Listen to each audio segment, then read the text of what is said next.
نظر صاحب آپ کے سامنے سوال ہو گیا، فواد چودھری صاحب کیا کرتے ہیں اس طرح کی بات کرنے کے بعد؟ میرا خیال ہے کہ فواد چودھری صاحب نے جب ہم کسی اٹھ کے اسمبلی کے اندر کسی دہشت گرد کو گالی نکالتے ہیں اور یہ برا بھلا کہہ سکتے ہیں، تو ایک بندہ پاکستان میں جس نے معاشی دہشت گردی کی ہے اس کے ساتھ بھی وہی سلوک ہونا چاہیے۔ اگر وہ کوئی اسمبلی کا اس میں سے ممبر منتخب ہو گیا تو اس کے ساتھ بھی وہی سلوک ہونا چاہیے جو ایک عام چور اور ڈاکو کے ساتھ ہو سکتا ہے۔ اور میں فواد چودھری صاحب کے اس بات سے 100% متفق ہوں کہ اسمبلی کے میں پارٹیوں کی طاقت کی وجہ سے کچھ ایسے لوگ بیٹھے ہیں جن کے کریڈینشل جو ہیں بہت زیادہ کمزور ہیں اور انہیں نہیں ہونا چاہیے۔ دوسری بات آ جاتی ہے کہ پبلک اکاؤنٹ کمیٹی کا چیئرمین، اب سب سے پہلے ہمیں یہ سمجھنا چاہیے کہ پبلک اکاؤنٹ کمیٹی جو ہے اس کے چیئرمین نے کام کیا کرنا ہے۔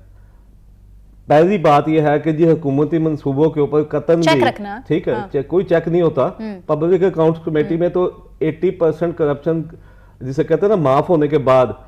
جو اکاؤنٹنٹ جنرل اپنی رپورٹ دیتا ہے اس میں محکمے اتنے پیسے ان کے افسروں کو کھلا دیتے ہیں کہ وہ رپورٹ جو آتی ہے وہ بہت زیادہ، جس نے حد سے زیادہ کو پیسے خرچ کر دیے ہوتے ہیں غلط طریقے سے، اس کا نام آ جاتا ہے۔ ایک نمبر دو، ان کی بات ٹھیک ہے کہ جی پبلک اکاؤنٹ کمیٹی میں یہ جو پچھلے 5 سال کی جتنی بھی کیسز تھے، جو اس میں سے تقریباً 1.5 لاکھ کے قریب پبلک اکاؤنٹ کمیٹی میں جو پیراز پینڈنگ پڑے ہوئے ہیں، اس پینڈنگز میں 99% پیرے ایسے ہیں جو نواز شریف صاحب کی حکومت کے اور پیپل پارٹی کی حکومت سے متعلقہ پیرے ہیں جب وہ ان کے وزیر تھے، ان کے حکومت کر رہے تھے۔ اب جب آپ ان کو بٹھا دیں گے کسی سطح پہ بھی، وہ پیرے جب وہ اپنے حکومت، اپنے وزیروں، اپنے افراد کے خلاف دیکھیں گے، یہاں تو ہمارے پولیٹیکل پارٹیز کے اندر اپنا احتساب کا کوئی نظام ہی نہیں ہے۔ جتنا بڑی جس کے اوپر الزام لگ جائے وہ یہ دوسرے دن بیٹھ کے اس کی لیڈرشپ سمیت سب اس کو یہ پروٹیکٹ کرتے ہیں کہ جناب یہ تو جی سیاسی